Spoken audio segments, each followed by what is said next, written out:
Hello, this is Yogeshwar 7000 again, and I'm back on my series on retrograde planets.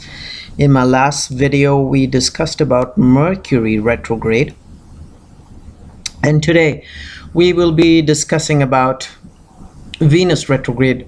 What happens, when does Venus gets retrograde, and what are the effects of a retrograde Venus?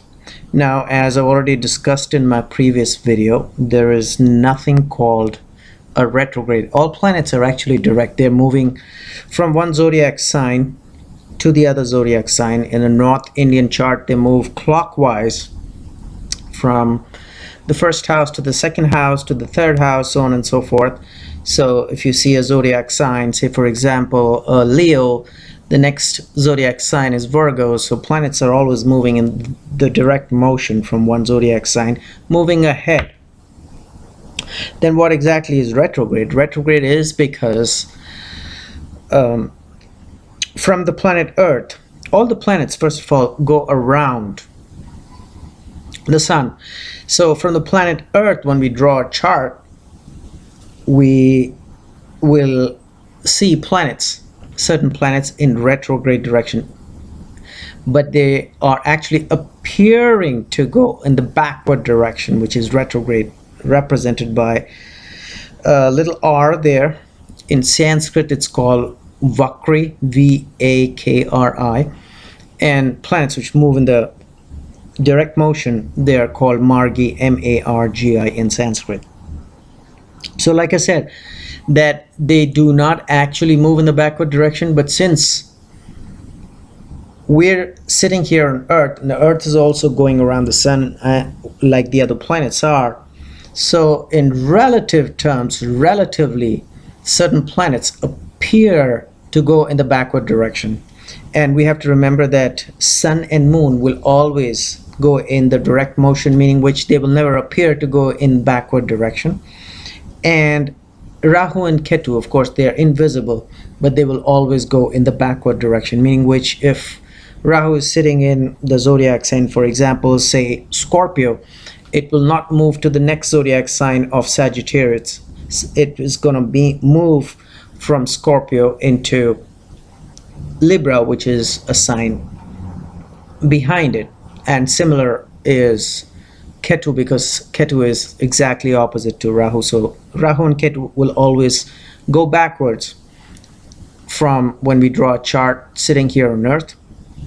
And sun and moon will always be direct. They will never appear to be going backwards, even in relative terms. But the other planets will at certain times, and there's a mathematical calculation as to when those planets, when those 5 planets will go retrograde, and we're not getting into that mathematical discussion as to when. But yes, there are times when the planet Jupiter, the planet Saturn, the planet Mercury, the planet Venus, the planet Mars will appear to go backwards when we draw a chart sitting here from the planet Earth. In relative terms, like I said, all of the planets are in motion. And the interesting part, like I've already explained in a previous video, is that when planets appear to go retrogrades, their effects on humans are different than as compared to when those planets are in direct motion. That's the interesting part. And ancient scriptures have described that whenever planets are retrograde in somebody's chart, or when even in transits, they have a different effect as far as their effect on the earth in general is concerned, and their effects on humans are concerned. They have a different effect as compared to when they are in direct motion. So it's very critical that we discuss the retrograde planets for this particular reason. So since we are talking about Venus today, what does Venus actually represent?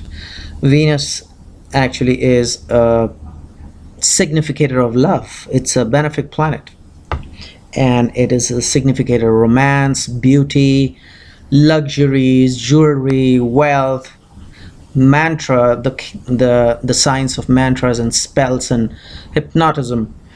and dance, art, music, so on and so forth. So that is represented, or Venus is a significator of all these things which I just mentioned.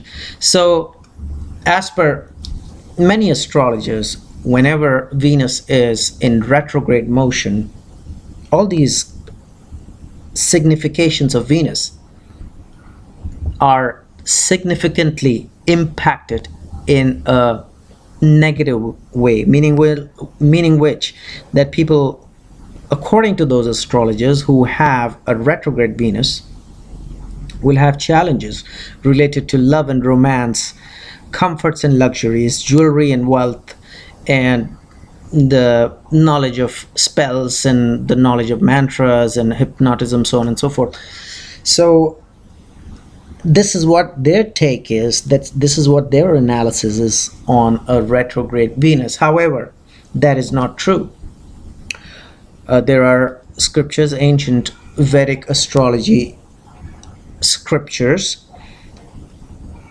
described by certain sages who have not made a general statement about a retrograde planet. So we have to remember that whatever you're watching or reading on the internet may not be true as far as retrogression of planets is concerned. So since we're talking about Venus, Venus is a great benefic, and it actually stays pretty close to the planet Sun, and the maximum distance Venus can go from Sun is 47 degrees, which means that it can go ahead by 2 zodiac signs or 2 houses from the Sun, or it can be behind Sun by 2 zodiac signs or 2 houses. So that's the maximum it can go. So just like Mercury can go 27 degrees, Venus can go 47 degrees. So between this 47 degrees of distance between the Sun, it moves sometimes in a direct motion and sometimes in a retrograde motion, and the effects are different. But like I said, it cannot be generalized as to say that whenever Venus is retrograde, there will be challenges felt as far as the significations of Venus is concerned. That is definitely not true. In certain cases, since it's a great benefic, sometimes when Venus gets retrograde, these benefic significations, or the significations of Venus rather, are felt even stronger, because when a planet gets retrograde, that's a point where it's closest to the Earth in that particular point as compared to when it's direct. So its influence on the Earth and people living on Earth is maximum at the time when they are retrograde. So since Venus is a great benefic, even logically speaking, if the effect of a benefic is more on humans, the significations of that planet Venus in terms of its benefic nature will also be more. So not always retrograde Venus gives a negative effect. That's what I'm trying to tell you here. And Vedic scriptures, Vedic astrology scriptures have given situations and conditions when a benefic planet like Venus will give benefic results multifold when it's in retrograde motion, and also there are situations when a benefic planet like Venus, when retrograde, will actually work in the opposite direction, and that has to be studied very carefully, because retrograde planets and their effects are always a big challenge for astrologers. So do not generalize that retrograde Venus will always be bad. And sometimes when Venus is a benefic for a chart, it can behave in a negative way when it's retrograde, and sometimes when Venus is a negative planet for a person as per his Vedic chart, a retrograde Venus planet can actually behave as a great benefic, and vice versa, of course. So, and there are rules, and in this video it's outside the purview of this video to discuss those conditions, because we have a short time to discuss about it. But we will definitely have a video in future about when a a retrograde Venus gives a negative effect as compared to a Venus when it's in a direct motion, related to its significations, of course. So hopefully you enjoyed this video, and in the meanwhile, I will recommend subscribe to my channel and check out my website. There is a link below, and I will see you soon. Thank you.